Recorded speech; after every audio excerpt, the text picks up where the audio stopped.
For Heavy, I'm Maggie Krol standing alongside Jake Shields, who will be fighting Ed Herman on Saturday at UFC 150. Jake, how's your training camp going so far? You're moving up to middleweight. So how are things? I feel good up here. I don't have to suck down all the weight. So it's I'm only about 8 pounds over. So to go in there and drop weight easy makes it nice and easy. You don't have to deal with all the stress, and things have gone great.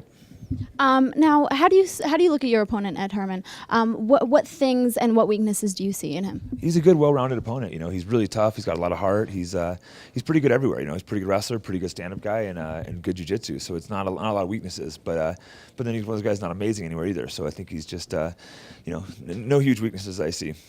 Now, as far as your jiu-jitsu game, you're very good on the ground. Do you think that's the direction you'll try to go with Ed?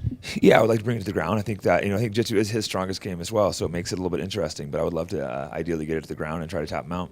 Now, coming from Strikeforce, this isn't something you're not familiar with. You've been in a position like this before. You've fought some of the toughest guys in the UFC. Is this fight intimidating, or is there any pressure going into this fight, especially as a middleweight for the first time? Yeah, there's always pressure. I want to get back in title contention. I won my last one, but I want to get back. I want to get back as the guy we're talking about for a title fight. So I need to go out there and win, hopefully in dominating fashion.